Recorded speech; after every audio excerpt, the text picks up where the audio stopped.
오늘 하나님께서 주신 말씀은 사무엘상 2장 12절에서 21절 말씀입니다. 사무엘상 2장 12절에서 21절 말씀입니다. 제가 봉독하겠습니다. 엘리의 아들들은 행실이 나빠 여호와를 알지 못하더라. 그 제사장들이 백성에게 행하는 관습은 이러하니 곧 어떤 사람이 제사를 드리고 그 고기를 삶을 때에 제사장의 사환이 손에 세 살 갈고리를 가지고 와서 그것으로 냄비에나 솥에나 큰 솥에나 가마에 찔러 넣어 갈고리에 걸려 나오는 것은 제사장이 자기 것으로 가지되 실로에서 그곳에 온 모든 이스라엘 사람에게 이같이 할 뿐 아니라 기름을 태우기 전에도 제사장의 사원이 와서 제사 드리는 사람에게 이르기를 제사장에게 구워 드릴 고기를 내라. 그가 내게 삶은 고기를 원하지 아니하고 날 것을 원하신다 하다가 그 사람이 이르기를 반드시 먼저 기름을 태운 후에 내 마음에 원하는 대로 가지라 하면 그가 말하기를 아니라 지금 내게 내라. 그렇지 아니하면 내가 억지로 빼앗으리라 하였으니 이 소년들의 죄가 여호와 앞에 심히 크면 그들이 여호와의 제사를 멸시함이었더라. 사무엘은 어렸을 때에 세마포 에봇을 입고 여호와 앞에서 섬겼더라. 그의 어머니가 매년 드리는 제사를 드리러 그의 남편과 함께 올라갈 때마다 작은 겉옷을 지어다가 그에게 주었더니 엘리가 엘가나와 그의 아내에게 축복하여 이르되 여호와께서 이 여인으로 말미암아 내게 다른 후사를 주사 이가 여호와께 간구하여 얻어 바친 아들을 대신하게 하시기를 원하노라 하였더니 그들이 자기 집으로 돌아가매 여호와께서 한나를 돌보시사 그로 하여금 임신하여 세 아들과 두 딸을 낳게 하셨고 아이 사무엘은 여호와 앞에서 자라니라. 아멘. 오늘도 이 새벽에 주님의 거룩한 성전으로 나오실 성도님들 그리고 7시에 온라인으로 함께 하시는 성도님들을 환영하고 축복합니다. 설 연휴를 은혜롭게 보내고 오셨나요? 연휴 마지막 날이었던 어제는 정말 추웠던 것 같습니다. 오늘 또 참 추운 날씨가 계속되고 있다고 하는데 오늘 따뜻하신 하나님의 말씀을 통해서 얼어붙었던 저희들의 몸과 마음이 녹아내리고 하나님의 따뜻한 은혜를 경험하는 귀한 시간이 되시기를 주님의 이름으로 축복합니다. 오늘 말씀을 보시면 본문의 구조가 어떻게 이루어져 있는지 한눈에 알아볼 수 있습니다. 12절 바로 위에 소제목을 보시면 행실이 나쁜 엘리의 아들들이라고 나와 있고요. 18절 바로 위에는 실로의 몸은 사무엘이라고 나와 있습니다. 서로 반대되는 소제목이 소개되고 있다는 것은 오늘 본문의 구조가 대조를 이루고 있다는 거죠. 대조되고 있는 오늘의 말씀을 통해서 하나님이 전하고자 하시는 마음은 무엇인지 발견하고 깨닫는 저와 여러분이 되시기를 소망합니다. 본문 12절을 보시면 시작부터 엘리의 아들들이 어떤 사람들인지 소개되고 있습니다. 12절 말씀입니다. 엘리의 아들들은 행실이 나빠 여호와를 알지 못하더라. 그리고 1장 3절 하반절을 보시면 두 아들의 이름과 직업에 대해서 말하고 있어요.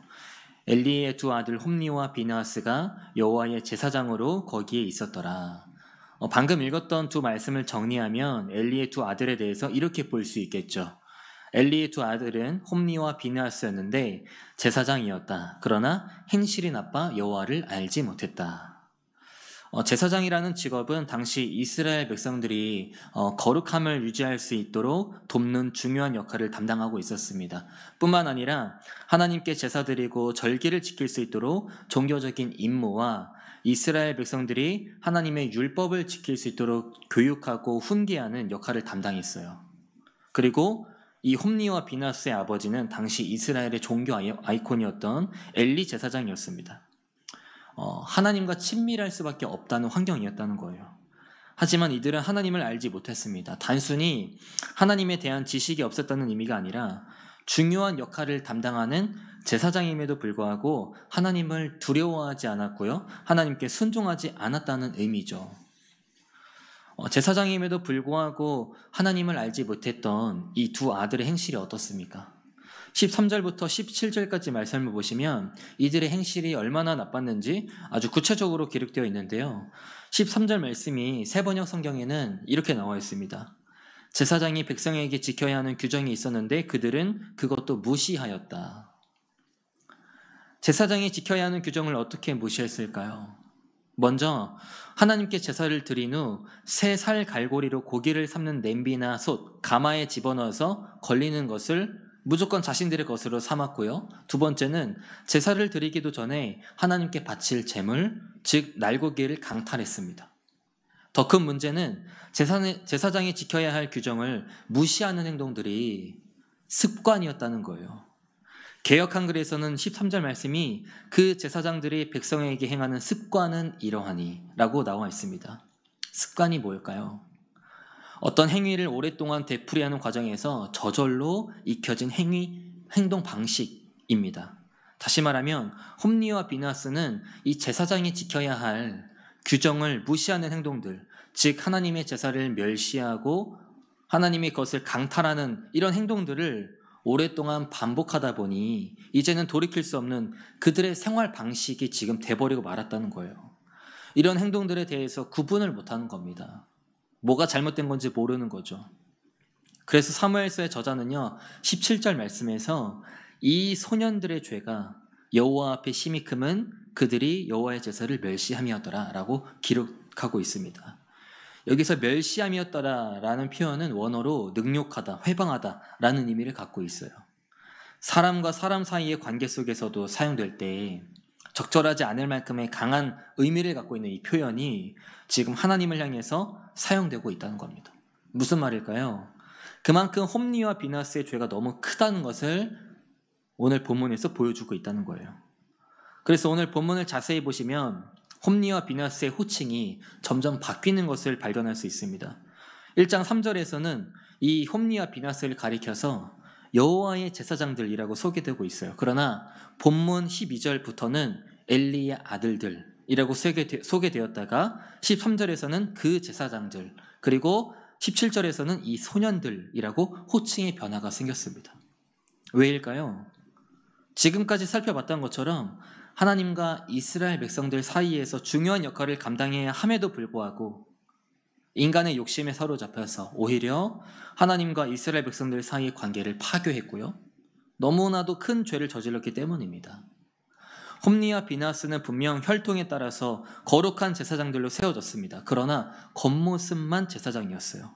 속은 점점 썩어가고 있었습니다. 결국 홈리와 비나스의 이런 잘못된 행동 때문에 17절 말씀에 나오는 것처럼 하나님 앞에서 이들의 죄가 심히 크다고 기록되어 있는 거죠. 이처럼 홈리와 비나스에 대해 소개를 한 뒤에 사무엘서의 저자는 곧바로 사무엘에 대한 소개를 시작하는데요. 본문 18절 말씀을 보시기 바랍니다. 사무엘은 어렸을 때에 세마포 에봇을 입고 여호와 앞에서 섬겼더라. 그리고 21절 말씀입니다. 여호와께서 한나를 돌보시사 그로 하여금 임신하여 세 아들과 두 딸을 낳게 하셨고 아이 사무엘은 여호와 앞에서 자라니라. 사무엘도요, 홈리와 비나스처럼 똑같은 여호와 앞에서인데 전혀 다른 분위기를 보게 됩니다. 사무엘은 어릴 때부터 하나님 앞에서 섬겼고 하나님 앞에서 자랐어요. 뿐만 아니라 18절 말씀을 보시면 사무엘이 어릴 때부터 세마포 에봇을 입었다고 나와 있습니다. 에봇은 제사장이 입었던 일종의 겉옷이라고 볼 수 있어요. 사무엘이 어릴 때부터 이 제사장이 입어야 할 에봇을 입고 여호와를 섬겼다는 것은 어린 나이임에도 불구하고 성소에서 해야 할 봉사를 수행하고 있었다는 겁니다. 그리고 19절 말씀을 보니까 그의 어머니가 매년 드리는 제사를 드리러 그의 남편과 함께 올라갈 때마다 작은 겉옷을 지었다가 그에게 주었더니 라고 나와 있죠. 어머니였던 한나는 남편인 엘가나와 함께 매년 성소가 있었던 실로에 올라갔었는데 그때마다 사무엘을 위해서 겉옷을 지어주었어요. 성소에 올라갈 때마다 겉옷을 지어주었다는 것은 아들에 대한 사랑을 나타내는 것도 있지만 한나는 그 어린 아들인 사무엘이 하나님의 성소에서 봉사하는 거룩한 일꾼으로 생각했다는 의미가 들어 있습니다. 무슨 말일까요? 사무엘이 어릴 때부터 제사장이 입어야 할 에봇을 입었고 어머니였던 한나조차도 하나님의 거룩한 일꾼으로 생각하고 있었다는 것은 앞으로 이 사무엘이 하나님 앞에서 굉장히 중요한 역할을 감당할 제사장이 될 것이라는 것을 오늘 본문에서 암시하고 있다는 거예요. 특히 21절에 나오는 여호와 앞에서라는 표현은요, 원어로 여호와와 함께라는 의미를 갖고 있습니다. 이 의미는 모세가 하나님으로부터 율법을 받을 때 하나님과 가졌던 친밀함과 동일한 의미로 표현되고 있어요. 출애굽기 34장 28절을 보시면 모세가 여호와와 함께 40일 40일을 거기 있으면서 라고 나와 있습니다. 무슨 말입니까? 비록 아직은 어린 나이에 있는 사무엘이지만, 아직은 제사장은 아니었지만 모세와 하나님이 가졌던 친밀함이 지금 사무엘에게도 있다는 거예요. 사무엘은 어린 시절부터 성소에 들어가서 하나님을 섬겼고 자연스럽게 하나님 앞에서 성장했습니다. 한순간도 하나님에게서 멀어진 적이 없다는 거죠. 한결같은 마음으로 하나님을 섬겼고 하나님의 말씀을 생명처럼 여기면서 살았습니다. 특히 이 사사시대 때의 시대적인 분위기가 이어져 오고 있었던 시기였어요. 자신의 소견에 옳은 대로 행하는 분위기였습니다. 영적으로 굉장히 암울한 시기였음에도 불구하고 이 사무엘의 부모였던 엘가나와 한나는 그 분위기에 휩쓸리지 않았고요. 사무엘 또한 부모의 신앙을 본받으면서 어린 시절부터 하나님을 경외했습니다. 홈리와 비나스와는 너무나도 상반된 모습을 보여주고 있어요. 그렇다면 사무엘서의 저자는 이 홈리와 비나스 그리고 사무엘을 정말 분명하게 대조하면서 말하고자 했던 것은 무엇일까요? 똑같은 여호와 앞에서였습니다.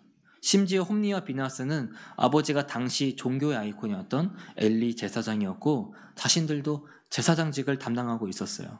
그런데 이들에 대한 기록이 어떻습니까? 이 소년들의 죄가 여호와 앞에 심히 크다였습니다. 반대로 사무엘은요, 홈리와 비나스에 비해 너무 어렸습니다. 아직 제사장직이 된 것도 아니었어요. 그러나 사무엘은 누구보다 진실하게 하나님을 섬겼습니다. 결국 저희들이 오늘 본문을 통해 발견하고 깨달아야 할 사실은 하나님 앞에서 내가 어떤 직분을 갖고 있는 것이 중요한 게 아니라 하나님 앞에서 얼마나 신실하고 진실된 마음으로 섬기고 있는지가 중요하다는 거예요. 사무엘상 16장 7절 하반절에 이렇게 나와 있습니다. 나 여호와는 중심을 보느니라. 무슨 말일까요?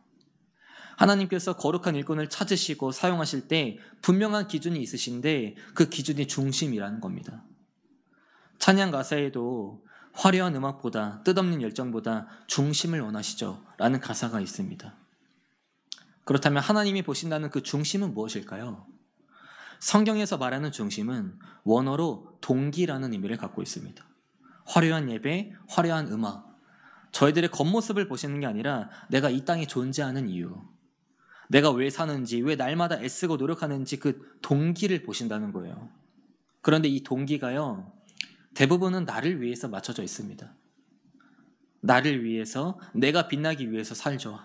하지만 하나님께서 말씀하시는 중심은 나를 위한 중심이 아니라 하나님을 위한 중심을 말하는 겁니다. 누가복음 10장 25절 이하 말씀을 보면요, 한 율법교사가 예수님에게 이렇게 질문합니다. 선생님, 내가 무엇을 하여야 영생을 얻으리이까? 그때 예수님께서 뭐라고 대답하시냐면 내 마음을 다하여, 목숨을 다하여, 힘을 다하여, 뜻을 다하여 주 너의 하나님을 사랑해라. 너를 사랑해라가 아니라 하나님을 사랑하라고 대답하세요. 역대하 16장 9절에 여호와의 눈은 온 땅을 두루 감찰하사 전심으로 자기에게 향하는 자들을 위하여 능력을 베푸시나니 라고 나와 있습니다. 무슨 말입니까? 하나님께서는 전심으로 하나님 자신에게 향하는 자들을 찾기 위해 온 땅을 두루 감찰하시고 결국 그 사람을 사용하신다는 겁니다. 바로 이 부분이 오늘 홈리와 비나스 그리고 사무엘의 가장 큰 차이점이라고 볼 수 있다는 거예요. 사랑하는 여러분, 저희들도 우리의 마음이 어디로 향해 있는지 점검할 필요가 있습니다. 과연 하나님 앞에서 우리의 마음은 어디로 향해 있는 걸까요? 중심을 보신다는 하나님의 말씀을 언제나 기억하셔서 상황이 어떠하든지, 지위나 직분이 어떠하든지 한결같이 신실한 모습으로 하나님을 위해 살아가고 하나님 앞으로 나아가시기 바랍니다. 사무엘처럼 하나님만을 경외하고 하나님만을 뜨겁게 사랑하시길 바랍니다. 그래서 온 땅을 두루 감찰하시는 하나님께 귀하게 쓰임받는 저와 여러분이 되시기를 주님의 이름으로 축복합니다. 말씀을 정리하겠습니다. 오늘 본문에서 홈리와 비나스도 사무엘처럼 똑같은 여호와 앞에 섰습니다. 그러나 이들은 하나님을 위해서가 아니었고요, 하나님에게 향하지도 않았습니다. 하나님보다는 자신들이 더 중요했고 하나님을 앞섰죠. 그러나 사무엘은 어릴 때부터 하나님에게 향했고 하나님을 위해서 살았습니다. 한결같은 마음으로 신실한 모습으로 하나님을 경외했고 사랑했어요. 그래서 사무엘은 하나님께 쓰임받죠. 저희들도 각자의 자리에서 주어진 삶을 정말 열심히 살아갑니다. 그러나 저희들이 이 땅에서 살아가는 동기가 중요해요. 그 동기를 점검해야 합니다. 나를 위해 사는 것인지 하나님을 위해 사는 것인지 매 순간순간 점검할 수 있어야 됩니다. 이 점검을 통해서 언제나 사무엘과 같은 모습으로 하나님 앞에 서시길 바랍니다. 사무엘과 같은 모습으로 하나님 앞에 섰을 때 하나님께서 저희들을 사용하실 것이고 저희들을 통해 하나님 나라를 이루어 가실 줄 믿습니다. 이 사실을 기억하셔서 하나님의 놀라운 축복이 넘쳐나는 저와 여러분이 되시기를 주님의 이름으로 축복합니다. 기도하겠습니다. 하나님, 오늘 홈리와 비나하스 그리고 사무엘의 모습을 통해 똑같은 여호와 앞에 서였지만 하나님께서는 우리의 중심을 보시는 분이라는 것을 다시 한 번 더 깨달았습니다. 때로는 저희들이 이 땅에서 살아가는 동기가 하나님을 위한 것이 아니라 나를 위해서 내가 더 빛나고 내가 더 드러나려고 할 때가 있습니다. 온 땅을 두루 감찰하시는 하나님, 저희들이 매 순간순간 내가 살아가는 동기가 무엇이고 나의 마음이 어디로 향해 있는지 점검할 수 있도록 인도하여 주시옵소서. 이 점검을 통해 사무엘처럼 한결같은 마음으로 신실한 모습으로 하나님만을 경외하고 뜨겁게 사랑할 수 있도록 붙잡아 주시옵소서. 상황이 어떠하든지 사무엘과 같은 모습으로 하나님 앞에 설 수 있도록 인도하여 주시옵소서. 그래서 저희들의 삶과 가정 속에 그리고 우리의 자녀들과 후손들의 삶 속에 하나님의 축복이 넘칠 수 있도록 역사하여 주시옵소서. 이 시간 우리 스피그교회를 위해 기도합니다. 이 땅 위에 우리 스피그교회를 세워주신 이유와 뜻이 있을 줄 압니다. 이 지역과 나라를 위해 그리고 더 나아가 열방을 위해 세상의 소금이 되는 선교적 교회로 나아가 하나님의 사랑을 전하고 복음을 전하는 귀한 교회가 될 수 있도록 사용하여 주시옵소서. 또한 김재노 담임 목사님께도 날마다 성령 충만하게 하셔서 2023년에 계획하신 목회를 감당하실 때 피곤치 않도록 붙잡아 주시고 넉넉히 감당할 수 있도록 새 힘을 허락하여 주시옵소서. 자비로우신 주님, 다음 세대를 위해 기도합니다. 영유아 유치부부터 청년부에 이르는 다음 세대가 올바르고 건강한 신앙관을 갖고 성장할 수 있도록 인도하여 주시옵소서. 하나님의 기준이 무엇인지 깨닫고 발견하여 그 기준을 무너뜨리려는 유혹과 공격을 마주할 때마다 넉넉히 이길 수 있도록 붙잡아 주시고 이미 승리한 삶을 살아가고 있다는 것을 확신할 수 있도록 함께하여 주시옵소서. 우리 교회의 안나선교회, 모세선교회 등 귀한 신앙에 선배되는 성도님들이 있습니다. 몸과 마음이 약해진 이때지만 속사람은 날로 강건해질 줄 믿습니다. 언제나 하나님의 사랑과 화평을 누리며 살아가는 귀한 성도님들, 그리고 하나님의 나라를 확립해 가는 데에 앞장서는 성도님들이 될 수 있도록 함께하여 주시옵소서. 또한 지금 이 순간에도 각자의 자리에서 열심히 땀 흘리며 헌신하는 청장년 선교인들이 있습니다. 언제나 영적인 풍요가 넘치는 삶을 살게 하시고 직장과 일터뿐만 아니라 청장년 선교회원들이 가는 곳마다 선한 영향력을 끼칠 수 있도록 붙잡아 주시옵소서. 아프신 환우분들에게도 하나님의 전능하신 팔로 안아주셔서 건강이 회복될 수 있도록 역사하여 주시옵소서. 이 시간 귀한 예물 드렸습니다. 이 예물들이 하나님 보시기에 귀하고 아름다운 곳에 쓰일 수 있도록 인도해 주시고 오늘 하루 동안에도 한결같은 마음과 신실한 모습으로 우리의 마음을 다하여 목숨을 다하여 힘을 다하여 뜻을 다하여 하나님 앞에 설 수 있도록 인도하셔서 놀라운 축복을 경험하는 하루가 될 수 있도록 함께하여 주시옵소서. 감사드리며 우리의 소망 되시고 구원자 되신 예수 그리스도 이름으로 기도드립니다. 아멘.